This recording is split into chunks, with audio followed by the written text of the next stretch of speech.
లోక్సభ ఎన్నికలు సమీపిస్తున్న నేపథ్యంలో ఉమ్మడి పాలమూరు జిల్లాలో ప్రధాన రాజకీయ పార్టీలు తమ అభ్యర్థుల ఎంపిక విషయంలో ఆచితూచి అడుగులు వేస్తున్నాయా? ముఖ్యమంత్రి పదవి చేపట్టిన తర్వాత రేవంత్ రెడ్డి ఎలాగైనా ఉమ్మడి జిల్లాలోని 2 పార్లమెంటు స్థానాలను గెలుచుకునేలా ప్లాన్ చేస్తున్నారా? మహబూబ్ నగర్, నాగర్ కర్నూలు 2 పార్లమెంట్ సెగ్మెంట్లలో అన్ని రాజకీయ పార్టీల నుండి ఎవరెవరు పోటీలో ఉంటారో అర్థం కాని పరిస్థితి నెలకొందా? ఏ పార్టీ నుండి ఎవరు బరిలోకి దిగబోతున్నారు?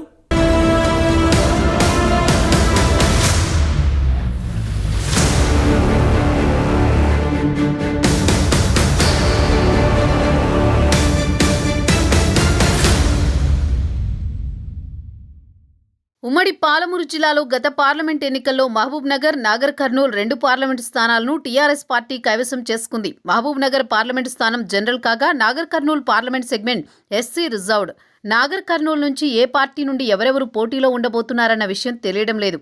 ఇంకా సందిగ్ధ పరిస్థితులు నెలకొన్నాయి. కాంగ్రెస్ నుంచి డాక్టర్ మల్లు రవి పేరు దాదాపు ఖరారైందని ప్రచారం జరిగింది. అయితే మల్లుకు ఢిల్లీలో అధికార ప్రతినిధి హోదాను కల్పిస్తూ ఉత్తర్వులు వెలువడ్డంతో కాంగ్రెస్ తరపున మల్లు రవి కాకుండా ఇతరులకు ఎవరికైనా అవకాశం ఇస్తారేమో అన్న సందేహాలు మొదలయ్యాయి. గులాబీ పార్టీ నుంచి టికెట్ ఎవరికి ఇస్తారన్నది ప్రశ్నార్థకంగానే ఉంది. బీజేపీ అభ్యర్థిగా బంగారు శృతి పేరు ఖరారు కావచ్చు అని ఊహాగానాలు వెలువడుతున్నాయి.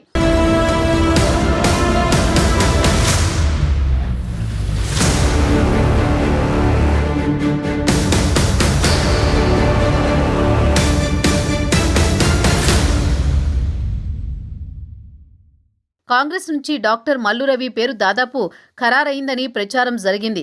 మల్లు రవి సైతం నాగర్ కర్నూల్ పార్లమెంట్ నియోజకవర్గంలోని అసెంబ్లీ నియోజకవర్గాల్లో విస్తృతంగా పర్యటిస్తుండటంతో ఆయన పేరే దాదాపు ఖరారవుతుందని భావించారు. ఇదే క్రమంలో ఈ పార్లమెంటు స్థానం నుంచి పోటీ చేసేందుకు మాజీ ఎంపీ మంద జగన్నాథం, ఏఐసీసీ కార్యదర్శి సంపత్ కుమార్, అలంపూర్ మాజీ ఎమ్మెల్యే అబ్రహం పేర్లు కూడా తెరపైకి వస్తున్నాయి. అయినప్పటికీ మల్లు రవి పేరు ఖరారు కావచ్చు అని పార్టీ శ్రేణులు భావించారు. ఎన్నికలకు మరో 2 నెలల సమయమే ఉండడంతో మల్లుకు ఢిల్లీలో అధికార ప్రతినిధి హోదాను కల్పిస్తూ ఉత్తర్వులు వెలువడ్డంతో నాగర్ కర్నూల్ కాంగ్రెస్ పార్టీ తరపున మల్లు రవి కాకుండా ఇతరులకు ఎవరికైనా అవకాశం ఇస్తారేమో అన్న సందేహాలు కలుగుతున్నాయి.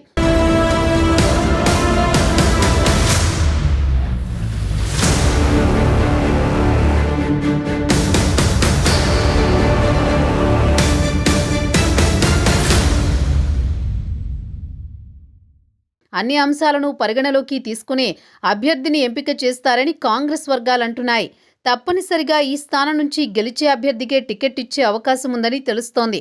ప్రస్తుతం టికెట్ ఆశిస్తున్న కాంగ్రెస్ నేతలతో పాటు సిట్టింగ్ ఎంపీ రాములు పేరు సైతం కాంగ్రెస్ పరిగణలోకి తీసుకునే అవకాశాలు లేకపోలేదని టాక్ వినిపిస్తోంది.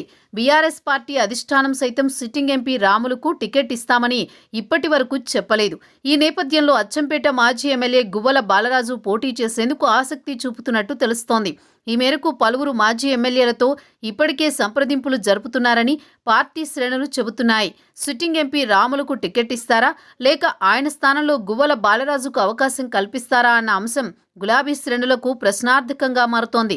బీజేపీ అభ్యర్థిగా బంగారు శృతి పేరు ఖరారు కావచ్చు అని అంటున్నప్పటికీ పార్టీ ప్రయోజనాల దృష్ట్యా అవసరమైతే ఓ యువ నాయకుడిని పార్టీలోకి చేర్చుకుని టికెట్ ఇవ్వొచ్చన్న ప్రచారం కూడా జరుగుతోంది.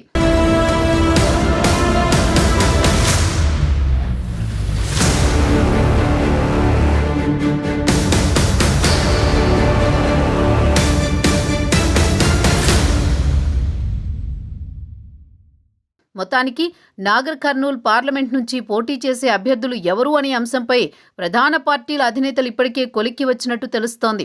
అయితే పరిస్థితులకు అనుగుణంగా అభ్యర్థులను ప్రకటించాలన్న ఆలోచనతో ఉన్నట్టు సమాచారం. ఇటు కాంగ్రెస్ పార్టీలో టికెట్ ఆశించే వారి సంఖ్య రోజురోజుకు పెరుగుతుండడం, మరోవైపు బీజేపీ, బీఆర్ఎస్ పార్టీలో కొత్త నాయకుల పేర్లు తెరపైకి రావడం ఇటు పార్టీ కార్యకర్తల్లో గందరగోళాన్ని సృష్టిస్తోంది. చూడాలి మరి ఏ పార్టీ ఎవరికి టికెట్ ఇస్తుందో, నాగర్ కర్నూల్ పార్లమెంటు కోటపై ఏ జెండా ఎగరబోతుందో.